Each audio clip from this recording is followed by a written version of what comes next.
Hello, guys. Welcome to another episode of Leadership Podcast with me, Stephen Akintayo. And today, ladies and gentlemen, I think I should be the one being interviewed because my guest today, is a veteran. I will call him a sage when you come to media. And he's cut his teeth over the years. Ladies and gentlemen, some call him Bob D, I call him Aare. He has several names. Aare Dele Momodu. How is that? I'm doing very well. Good to see you. Good to see you again. How many times have you done this type of interview? Because your own is conventional. Well, I do interviews. I've done podcasts a few times. Okay. But I speak only when absolutely necessary. Yes. I don't like to grasp too many interviews because, hey, it gets boring after some time, and people wonder why is he always talking. But whenever you call on me, you are going to ask good questions and try to give good answers. Okay. But what's your take? I mean, you've seen different faces of media. What's your take with the ranging podcast? Everybody around the podcast all over the world now. The podcast doesn't Well, trend. it's in vogue. Yeah. As you know, it's in vogue, and I'm yet to fully study and understand it. Yes. But if you say come and do podcast, here I am. I can't be interviewing others while I'm running away from being interviewed. So Okay. that's my attitude. Yeah. So I try to pick who can interview me, when I can be interviewed. If I'm not ready to speak or I feel I have nothing new to contribute, then I There's just no keep point. mute. Yes. So you are an adopted son of Chief, Basharu, Kashimawo Abiola. How did you, get to know him as a person? Well, I'd heard about him long before I met him. As an undergraduate student at the then University of Ife, now Bafemi Awolowo University. And it was always my dream. I dream a lot. Actually, my Christian name is Joseph. I don't use it. Joseph the Dreamer. Joseph the Dreamer. I dream a lot. And when I dream, more often than not, it becomes reality. So I dreamt that I would meet him. I can't remember under what circumstances. Yes. But one day in 1981, I believe, I joined a few friends to travel to Lagos. Okay. And we decided to go to the MPN National Convention. Okay. Hoping that we will catch a glimpse of MKO Abiola. Wow. And we did. Wow. That was the time he stormed out of that party. Okay. Because they told him that the presidency was not for sale. Apparently, he had wanted to pick up the presidential ticket, and he was frustrated out of the MPN. Yes. So we met him, and he was very nice to us. Wow. But in those days, we didn't have telephones like now, so you couldn't take his number, you couldn't take pictures. So, but we're happy that we shook hands with him, and he stayed with us for a couple of minutes. And, how old were you then? 1981, I was 21. Okay, wow. I was 21. Wow. So then the next time I would encounter him was after I started working in Lagos. I arrived Lagos in 1988, so which means about 7 years after our first meeting. Yeah. So, and the first place I worked was Concord Newspapers, which was owned by Chief Moshood Kashimawo Abiola. I worked so hard because I was afraid of going back to the poverty that out of Ife. So I worked so hard, and before long, everybody knew of Aare Dele Momodu in Concord Newspapers. I started from African Concord magazine, then moved on to Weekend Concord. Yes. And that was where I really blossomed. One day, Chief Abiola wanted to host the Green Eagles, now Super Eagles. Yeah. And I was requested to locate Sir Shina Peters. Wow. He was the rave of the moment. So... And they told Chief Abiola that I was the authority in Concord. I was always writing stories about Shina Peters. So I went to Sir Shina Peters' house somewhere in Iju, in Lagos. And So I managed to get him to play the following day for Chief Abiola. And Abiola was very excited when I went to him that Shina will be there tomorrow. Yes. He gave me a gold wristwatch, which was my first expensive wristwatch ever. I was very happy. He was very, very happy. And that was how we started the relationship. Slowly but surely. The relationship started. Yes, please. So before you met him first time, what had been your opinion about him? Well, people used to carry all kinds of rumors about Chief Moshood Abiola. Most of them were negative. I also remember there was a time when Fela sang ITT, International Thieves. They had their personal squabbles. Yes. I didn't know. Later, of course, I got to know more about why both of them were not on friendly terms. So, but for me... Do you care to share why they were? Well, I think Chief Abiola was once the chairman of Decca Records. Which later became Aphrodisia Records. And I think Fela wanted some deals with Decca, which he believed Abiola was the one blocking it. But anyone who knew Abiola well would know that Abiola was not a petty soul. No, Abiola wouldn't do such a thing. But I think Fela felt that Abiola was not supporting enough. Abiola was legendary. He was the most generous man of his time. And I benefited immensely from that generosity. He was also the biggest employer of labor. Just like in Nigeria at that time? At that time, yes. Really? In the whole of Nigeria? In the whole of Nigeria. You know, with Concord newspapers, you had vendors in virtually every township. It was a very humongous operation. Yes, and he had about 8 different titles. Under his stable at the time. You know, he had Ishokan, Yoruba. He had Amana. He had Udoka. He had African Concord. He had National Concord, Sunday Concord, Weekend Concord. He had African Economic Digest. So he had loads of titles. So imagine, and at that time we didn't have social media. So everything was done manual. So people had to go from place to place, vendors. And so imagine how many people. It's just like Makadenuga today with Globacom. Imagine people selling recharge cards all over. That's true.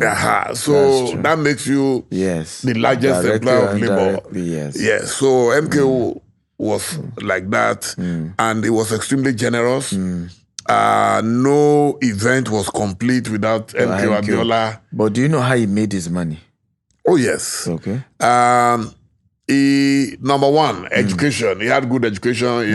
He studied in Scotland. And worked briefly, I believe, with Guinness while in Scotland. He later worked with Pfizer. And then before veering to work for the telecoms giant, the American company ITT. So it was at ITT that he really exploded. Yeah. By the time he was 32 years, I'm sure he was on his way to buying his first private jet. 32. Yeah. He was such a genius, extremely intelligent. He doesn't forget things. He doesn't forget names, faces, places, events. You know, he was an incredible soul. And so he came back to Nigeria, and then he was also lucky that he was a very likable, very affable gentleman. While at ITT, the government was owing the company a lot of money. I heard that story. Yes. And the general manager then was a white guy. Who just couldn't get this money out from the government. And MKO used to go to the government office, where one day he met General Murtala Mohammed. And the guy had noticed, I'm always seeing this guy just sitting down. And what's the problem? He said, were being owed, and it doesn't speak well of us. You are owing us, and yet we're being kicked around like non-entities. So, and the man liked this audacity, his confidence, and eventually was able to get the money out. So before that, he had reached out to ITT headquarters that if I manage to get this money for you, yes, these are the deals I want. And you will have to fire the general manager. Who is always the smart man. The man was always drinking and maybe probably carrying with or whatever. So, and they said it's a deal. You know, he was such a very confident, very, very likable man. So that was how he made money. He also established his own company, RCN, the Radio Communications of Nigeria. So where he was. So then later he was involved with Alcatel. He was doing a lot of work with Alcatel. Then, of course, he established his newspapers. He established Abiola Farms, which was very, very big. He had farms in Ogun State. He had in Lafayette, in Kwara. He had in Dakar, in Taraba State. He did other businesses. He had one. He brought the franchise for Wonder Bakery from the US. But where are all these businesses? How come everything just disappeared all of a sudden? Just pray that government is not after you. The government of Africa, I won't say Nigeria, the government of Africa can be extremely vitriolic, extremely vicious, and extremely destructive. Yes. The Wonder Bakery, for example, was within the premises of Concord newspapers. So when they shut down Concord newspapers, so they shut down the bakery, everything. And don't forget that MK himself died inside prison, so he never came back. That was what it became. And then polygamy, in a situation where you have litigations upon litigations, and so. But he did his best. He played, and his children, they are doing their best. They are doing well. Kola Abiola is I call him the ultimate crown prince. Yeah, he's offering leadership. His brothers are doing well. Agbo, Deji, the sisters, Ura. I think one was at your birthday. Yes, that's Tundu. Tundu was at my birthday. And so the Abiolas, he had so many children. And all of them extremely brilliant. And was it true that when someone brings a child for him, one of his other wife would check the ears and confirm, and then the person gets $1 million. It's a lie. It's a lie. There were all kinds of fables. About the myths. Those were just mere fables. Okay, they were not real. Have you ever considered writing a book around your adopted father? I tried. Since you know him a lot. Yes. I tried. I was writing a book. I even had a title for it called Pillar of Joy. Because it brought joy everywhere he went. But I've suffered a lot of challenges in the process. Because he's not alive. And because a lot of his enemies are still alive. So a lot of people who should speak to me are not willing to speak. One of the biggest tragedies was the death of Dr. Orefalomo, who was his personal doctor. He knew everything, almost everything about Chief Abiola. It would have been a gold mine of information. But I'm sure I will have chapters in my own biography, which I'm starting now. Because I must complete it by the grace of God before I'm 65 next May 16. So I'm working on that, and I'm sure there'll be chapters on MKO. On MKO. I mean, you've met former President Babangida several times, and he seems to like you. Have you ever confronted him about the Abiola issue? We've never had any chance to speak about MKO. It's a very sensitive issue. We don't know what went wrong between them. They were the best of friends. They were the best of friends. I'm aware of that. I remember when Alhaji Asimbeat Abiola passed on in November 1992.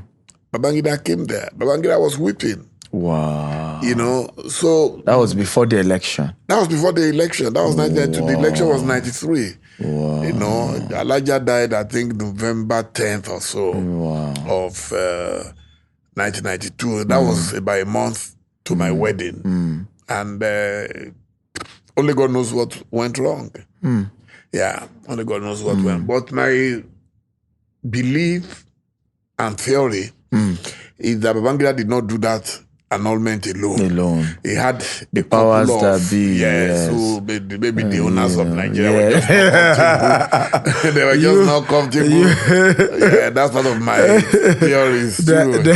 You have several theses, you know. Yes, that's one of them. One of them is, you know, the man of modest income. Right? And then the other is the man of the owners of Nigeria. Yeah. So should we start with the owners of Nigeria? Were the owners of Nigeria, did they decide to make President Tinubu the president? Well, sometimes circumstances force you, even against your wish, to do something like bringing Buhari to power. Okay. For example, must have been very, very tough for the owners of Nigeria. But they had no choice. But the people of Nigeria were determined for some reason, maybe due to propaganda or whatever. Yeah. I mean, I was part to blame. Yes, anyway, I always own up to my own culpability. You're part of those who wanted change. Yeah, we wanted change and we were very naive. About this change business. And, but why didn't you look at it that Buhari was not Abiola? For example, this man claimed to have a farm that never grew in how many years? The man had to even borrow money to contest. So he never succeeded in his private enterprise. And then was saying he wanted to rule us in public sector. And you believed he was going to do well. It's not about me. Democracy is about the voice of the people. Okay. Like they say, the voice of the people is the voice of God. I didn't just wake up. Left to me alone, I don't see why Buhari, and I said it several times, why Buhari should come back. Yes. Because he really fumbled in his first coming as a military head of state. But the way it appeared at the time, it appeared like PDP was running Nigeria grand. Don't forget the insecurity, the Chibok girls, everything conspired together to get rid of Jonathan. And once the people decided that, hey, they were looking for a saint, in quotes. And Buhari appeared like that saint. Till today, that people still believe that he was incorruptible and all that. So I am of the opinion that nations are not governed by saints, but by performers. And he was obviously not a performer. Obviously. So, but people now looked for a saint instead of looking for a performer. And Dele alone could not have stopped that. You understand? So, and when I realized that we fumbled and we just wasted our efforts, I apologized to Nigerians publicly, which a lot of people wouldn't do. I'm that kind of person. If I believe that I've wronged you, I will apologize and continue to apologize. Yeah, and that's good of you. But this time around, was that why you didn't want, President Tinubu, even though he was your friend, you know each other, you both, were in exile together? Was that why?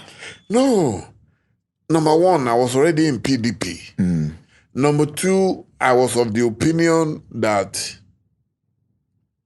I should not jump ship from my party. Number three was that I've never been in the same political party with Tinubu. As close as we were, So it's nothing personal. I place my country above friendship. A lot of people were attacking me and say, but this man is your friend. Why are you not supporting him? He helped you one time. we've been good to each other. I like him as a person. Yeah. But You said a lot of good things about him. Oh, yes. I like him as a person. Yeah. But I disagree vehemently with anything that looks dictatorial. Okay. I believe that one man holding Lagos by the jugular since 1999 to date, I believe that was undemocratic. That's my personal opinion, and I still stand by it. I stand by it. You know, some people don't mind. Yeah. Being led by one man perpetually. Yeah. But I mind. Okay. I believe we should not replace military dictatorship with civilian dictatorship. Okay. And if you followed my trajectory well, you will realize that I've always tackled Tinubu. Really? Oh yes. When Tokubo Afikuyomi wanted to be governor of Lagos State, and they didn't allow him, I spoke up. Okay. I said, Tinubu, this was the guy who saved you by the skin of your teeth, when they were going to remove you. And he summoned me to his house in Bodilon. I said, why are you attacking me? I said, I'm not attacking you, but I believe if you were not going to support the man, you should have told him so that he won't waste his time and money.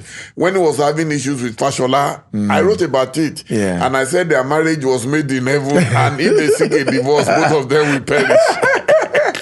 I'm that kind of person. When he had issues with Saraki, when Saraki became Senate president, I spoke up. I said it was unfair for you to get number 2, which was Oshibajo, for CPC to get number 1 in Buhari, and then the breakaway faction of PDP, which Saraki belonged to, wanted number 3 position, and you were kicking against. I said it's wrong.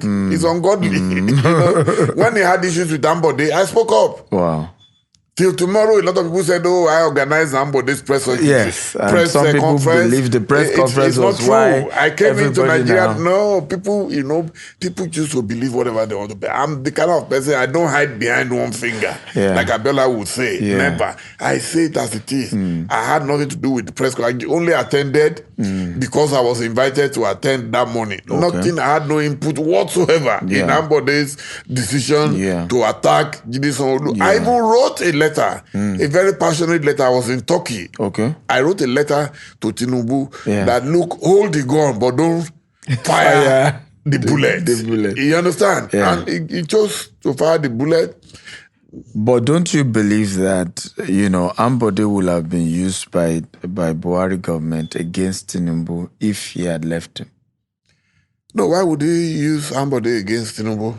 I mean, it was believed that Buhari would never wanted to hand over to Tinubu. Oh, no. And that, you know, people come up with all kinds of conspiracy theories in Nigeria. I don't think so. But let's just leave it. What happened. That happened. Personally, I wasn't comfortable with it. I wrote in that letter that I was 20 times closer to Jide Sanwo-Olu than to Ambode. But I act on principle. I stand to benefit more from Sanwo-Olu because of our closeness than with... I wasn't that close to Ambode. Do you understand? I'm still not that close to Ambode, but I like the fact that he was working. He was already working, so why didn't they allow him to complete that job? And then if Jide comes later, that's fine. But you see, I'm also a child of destiny, and I believe in destiny. I believe that Babajide Sanwo-Olu was destined to become governor, and so he's governor, so it's okay. But I needed to put on record that Ambode was also working. Yes. And I still stand by that decision that Ambode was working, and that at the very least he should not be humiliated out of office, which was what they did to him. He was thoroughly humiliated. If President Tinubu were to walk into this room now and say, Bob D, you did not support me, why didn't you, all of that, just the two of you, what will you tell him? Oh, we will, if he comes in there, I'm sure we will hug as always. Yes. We will embrace, and I will tell him that that I'm following your own principle. You are opposed to Obasanjo when Obasanjo was president. You know me? I'm telling him. I said, so it's nothing personal. Yeah. His wife, attended Ife. Yes. She's a product of great Ife. Okay. And everywhere, even when she was first lady. Did you guys know each other then? No, not in Ife, but later we knew each other. Okay. And she would call me Uncle D, Uncle D. Yeah. They are very... I saw his daughter in Ede. Okay. when the Yes, Governor yes, became yes, you could see yes. us hugging Yes, and she's that's been my true. Aburo before she got married, and she's married to my Aburo Oyeojo. Oyeojo is very close to me, and we relate as a member of the same family. Yes. Tokunbo Yomi was at my event last week. Yes. That's one of the closest people to Tinubu. It's nothing personal. They all know my principle that I will say my mind. I disagree with it, and trust me, Tinubu will respect me more than a lot of the people who are hanging around him now. Seriously? That is the he that truth. type of man? Of course, people love those who are bold like themselves. Tinubu is a very bold man. He won't be where he is today if he wasn't bold. You understand? And Tinubu will say his mind freely. So why would they expect me not to say mine? Yeah. You know, if we meet today, you will see how we will hug. Yeah, it's nothing personal. Okay. But I'm just one person. People say, but you can go to him and beg. I said, beg for what? I didn't do anything vicious to him. Even those who are abusing him, calling him all sort of dirty names, they are the ones now praising him today. Yeah. I'm not one of such people. I can't do such. Me, I have shame. I can't do it. It seems somehow your destiny and powerful rich people is intertwined. The man called, the bull, Mike Adenuga, and your relationship with him is lasted many, many years. What exactly, again, just like in the case of MKO, got you close to him? He's a man who does not like publicity. Like he says all the time to us, he would rather hide under the parapet. So I'm not sure I can say so much about him because he has really, really warned us. Yes. In fact, to block any form of publicity. I've never seen such a human being. Wow. He's a man you don't see, but you feel his impact all around you. Of Africa. The spirit of Africa. Yes, I gave him that title, and now everybody calls him the spirit. Originally, he was known as the bull. Yes. Aneye Tutu, fine boy. He's such a fine gentleman. But all I can say is that the difference between him and Abiola is that while Abiola was outgoing, he's an introvert. He does not. In fact, if possible, I remember there was a time you couldn't find 3 pictures of Adenuga anywhere. Wow. If you needed to use his pictures, you won't find. Wow. It was Globacom that brought him out. When Glo came, so he needed to really publicize it. That was when people started. An average Nigerian has never seen Adenuga. But people will say that has haunted his brand because a lot of time, a lot of news that are not good goes around. He doesn't mind because he allows his brand to speak for itself. It doesn't haunted him in any way. People, in fact, a lot of times I've asked him, how do you survive all these attacks? Yes. And he says, because truth is constant. Yes, you can attack me, but the truth will ultimately come out. So he's never bothered. And there was a time I thought, hey, the end has come. Hey, they finally got my Oga. Wow. And I asked him, he said, no.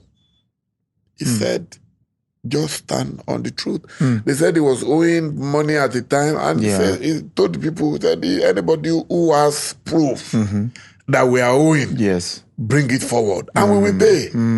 Wow. Yeah, he pays his bills, but you have to show proof evidence that, yes, he needs to pay that money. He's a man who grew his business in an organic manner.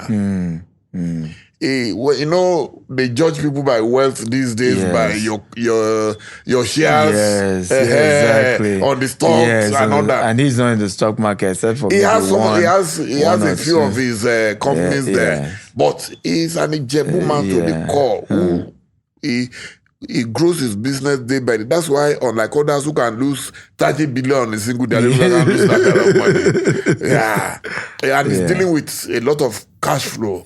On daily. In fact, he's the only man I know who makes money every second. I don't know of any other person who makes that kind of money. Wow. Wow. Will you say his wealth is underrated? Oh, definitely, grossly underrated. Oh, definitely, everybody knows that. Because they don't have access to his books and or like the others who are out there and they can also afford to make noise. He doesn't want to make noise. Yeah, it's definitely grossly underrated, especially his properties and even Globacom. So they are grossly underrated. Interesting. You did your birthday a few weeks ago, and for the first time, you decided to make it a lecture. Why that? Well, like I said during the lecture, by next year I'll be 65 years old. Yes, and so you I'm qualify getting, to, I feel to young be an elder and all that. statesman. So I qualify to be an elder statesman. So I'm tired of jamborees. I used to do my parties like every 5 years. Yes. When I was 35, when I was 40, when I was 45, when I was... But now I've decided that I must work and live for a worthy legacy. And that's why I'm starting a foundation called the Dele Momodu Leadership Foundation, under which we're going to have the Dele Momodu Leadership Library in Ibadan. Yes. It's virtually ready. We should be opening it any moment from now. So I've always believed in leadership. I've always believed in education. So I was originally a scholar. What brought me to Lagos was joblessness because I couldn't get a job as a lecturer. So now I'm going back to my first love. Which is academic work. Okay, like we're lecturing here already. Exactly. It's like a lecture too. So, and I was very happy that Nigerians truly honored me. Wow. Against all that was odds. Huge. It That rained birthday was dogs huge. and cats that day, and yet people defied the rain to be with us. I came all the way from Amsterdam. I was supposed to go to Ghana. I had to come. I was shocked when I saw you. I thought I was seeing another spirit. No, but you're a great man. We have to honor you. Oh, thanks so much. Thanks always for your support. And what was shocking was the array of media. I've never seen the way they came to celebrate their own. You need to be a Shiwaju of media. No, they did extremely well. Extremely well. I was very touched. Yeah, and I'm grateful to all. I'm grateful to all. What do you see? Because you've enjoyed good health as well. You often don't talk about that. Your energy level is unusual. So you are somebody that I know, even your 90s, you are still on the move. Amen. What do you see in the next 10, 20 years? Well, let me thank God for good health. Yeah. At 64, I make bold to say that I've never stayed 24 hours in any hospital. Wow. In my life, That's never. Rare. 24 hours in any hospital. That's rare. It's very rare. And my blood pressure is normal. Yeah. I'm watching only my sugar level, which I believe I'm doing very well. I don't play with my medicals. I make sure that I check myself very well. Yeah. But beyond that, I'm very okay. People think those on the big side are not healthy. Yeah. But God has given me good health. Except for occasional flu and all that. I'm cool. And the next 10, 20 years, I'll be old. I number my days. If I'm lucky to get to 80 years on earth, I have only 16 years left. It's scary. It's very scary. But I assure you that, God willing, I will spend every second of those 16 years very, very properly. Because I'm not the kind of person who can stay without working. So what I've done now is to create a variety of activities for myself. Yes. In Nigeria, traveling, in Ghana, now in Ibadan. So, which means I will spend 1 week here, 1 week there. I want to reduce my foreign travels. I will still do international travels, but I want to do more of Africa. Oh, nice. An average African does not know Africa, yet he knows. I've been to over 60 countries on 5 continents, yet I've not covered much. I've never been, for example, to Egypt. I've not been to Tunisia. I've not been to, I've been to Morocco. I haven't been to Algeria. Although I've seen Algeria from Morocco, you know. So I want to know more about Africa. I believe Africa is the only remaining virgin continent. Wow. Every other continent has been raped repeatedly and endlessly by people looking for treasures and all that. So Africa is still very virgin. And if you look well, you will find yours in Africa. Wow. Yes, it's the last continent standing. That's my belief. Wow. So I'm going to be doing a lot in Africa. Okay. And then writing about the positive side of Africa, because all you read in the Western media it's so negative. It's very negative, you know. So that's it. So you have 4 children, all male. Yeah. Who do you think will be like you the most? Well, I mean, the only one who is in my kind of PR. business is an affair. Okay, that's your first. It's my third. Wow, That's the tallest. Yeah, yeah. he's 6'6", and Jesus, 6'6". 6'6". Yes, You are 6 what? No, I'm about 5'10". Really? I'm very short compared to him. Very short. Jesus. Yeah. So he has shown a lot of. He went to a school for the arts. That's where Shoyinka attended. University of Leeds in the UK. So he is very artistic, very creative. He already appeared on the cover of Vogue in the US, you know, very flamboyant, you know, like that's why I call him my twin. Yes, and and I think he looks like you actually. Yeah, people say so. Yes. So he's doing very well, and I'm very proud of him. Wow. The others are in different professions, but he's the one who has taken after me, and that is why even for my library, I would try to put him as one of the trustees because ultimately that will be his own inheritance.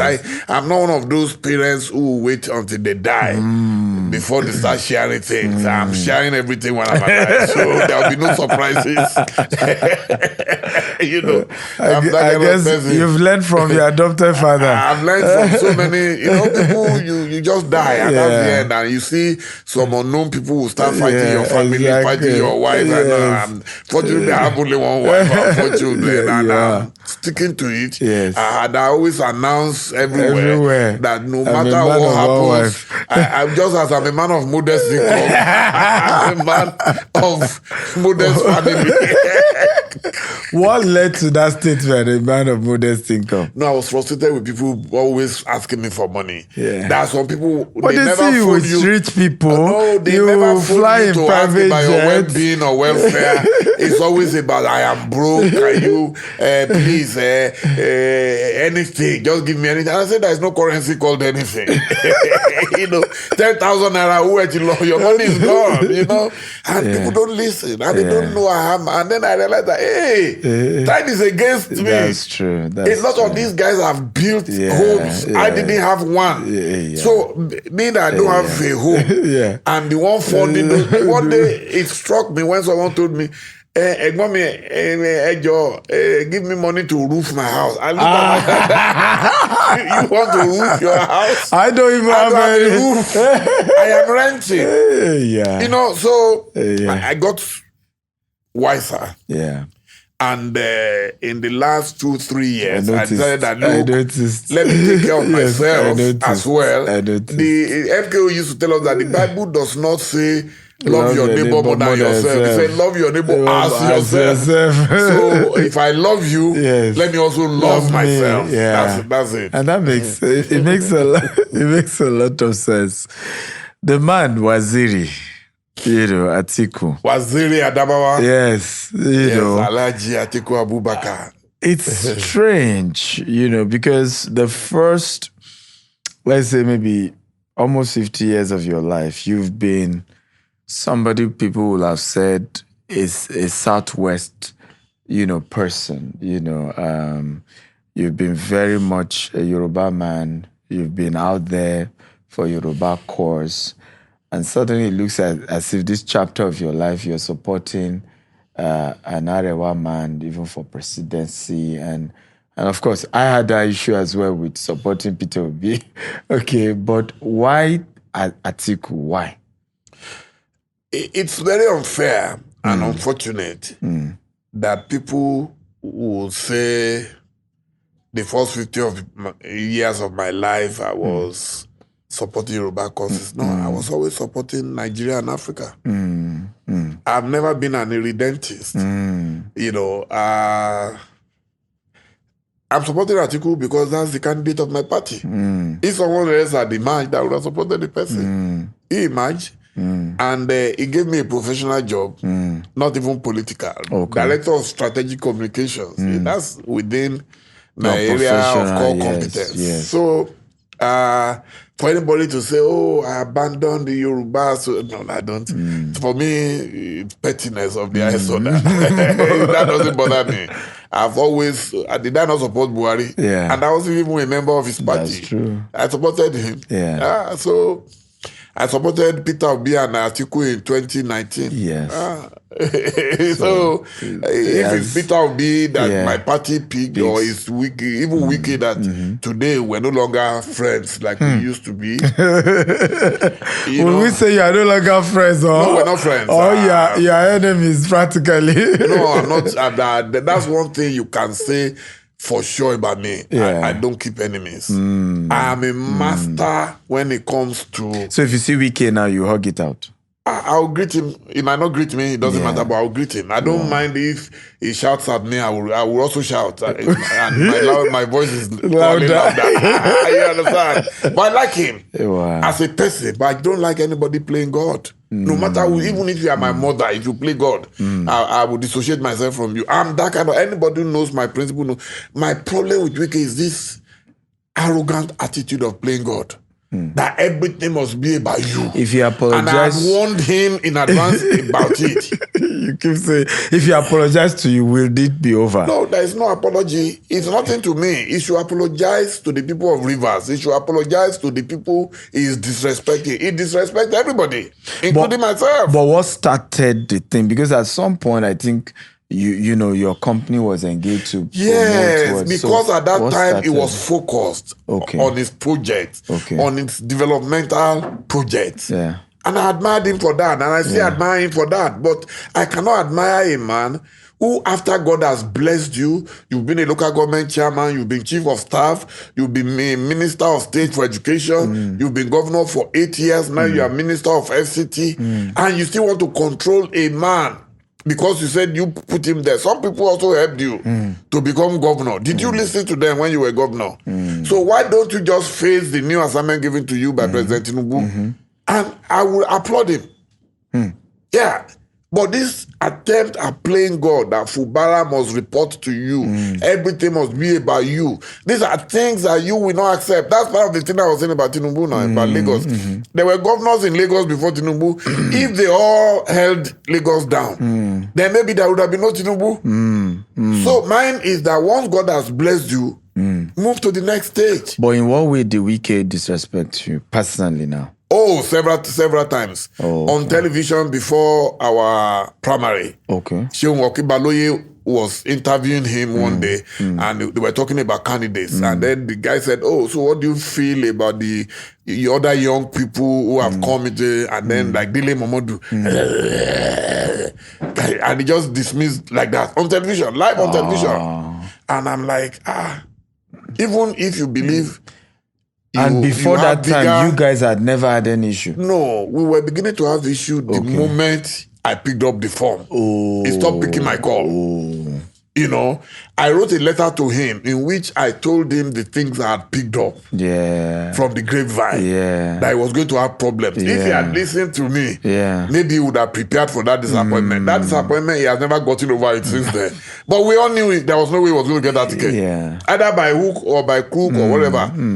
I knew he was not going to get that ticket. But he never listened to anybody. Why didn't, I guess, it's the owners of Nigeria, why don't they want a Wike? Well, I don't know, but from the way he's behaving, he's too tempestuous. People believe that he's uncontrollable, he's tempestuous. They believe that when he gets angry, he gets to an unreasonable level. I mean, you're a Christian. Everybody begs you, and you never listen to them. I appealed to him on several times, and I should be one of his best friends. Because I admire his work. Me, I look for the good. Anybody who knows the Ovation tradition will see that I see good in every. Those who came to my event last week, they didn't come just because it's Dele Momodu doing something. But there was always a connection between us. And that connection is that I look for the best in many people. I don't care. So many people come to me and they say, "Oh, Stephen Akintayo did that." It's none of my business. As long as one, you've not done it to me, and you're able to defend yourself. That's okay. But in wicked style, in wicked style, everybody is wrong except Wike. Everybody must be fought once you go against Wike. And I can't understand it. And I can see it clearly that it cannot end well if it continues that way. It can't. It will see the wrath of politicians. Really? Oh, politicians, they will deal with you. You can't play God with politicians, no matter who you are. I know that money is the thing. You know, when a man has too much money and you believe money can buy everybody, there are people money cannot buy. If it's about money, I will keep my mouth shut and I will continue to make money from Wike. But I can't. Wow, that's tough one. No. That's a tough one. So, what are your 3 leadership, principles that has gotten you this far? The first thing is that you must maintain a trust. People must be able to trust you. You must maintain your integrity and your love for God. Once you remember God as your source, as the source of every power, you'll be more careful. I'm one person, if I want to do something now, I'll ask myself, how will I feel if someone else should do it to me? Very true. Do unto others what you want them to do. Yes, absolutely. Those are my principles. Integrity, trust, and godliness. If you combine them, leave the rest to the Almighty. What do you think is the critical thing that Africa needs to emerge in a place of pride in the community of nations? Is to learn to live and let live. We're a bit very selfish, extremely selfish, self-centered. We want everything for me and me and me and me alone. No, it doesn't make sense to me. You know, for Africa to develop, you will say we must have this spirit of collectivity. We must be able to collectively do things, and we must connect ourselves to that ultimate goal that we're pursuing. Yes. As we begin to wrap up, I wish you time is our friend. Your dancing friend, Governor. He's 2 days or 3 days older than you? 3 days. 3 days. He was born May 13. I was born May 16. How long have you known each other? Over 30 years. Wow. Yeah, over 30 years. So it wasn't that it was recently you knew each other? Oh, no. No. I knew him. I was consulting for his older brother when he was governor, and I'm looking at 1991, 92. Wow. So, and I've known him, since that period of time. That's well over 30 years, about 32, 33 years. I've known him. When I was in exile, he used to come from America to London. And he would say, Dele, you walk too much. Let's go. And we'll go to his brother's house, Dr. Dijadiweke's house, somewhere in Brunsbury Park. And we will be there. He will give me a room in their house and everything. We've always been extremely close. And he's one of the liveliest human beings you will ever encounter. Yes, he is. Extremely lively. And people love him. If you say you hate Demola, it means you haven't met him. The day you meet him, you will love him on the spot. Yes. And he's a child of destiny. He is. Just like me. And we come from the same backgrounds, Muslim, Christian background. My surname is Momodu, so which means that he's a Muslim somewhere in my family. Same thing with him. His dad was a Muslim, his mom was an Aladura Christian.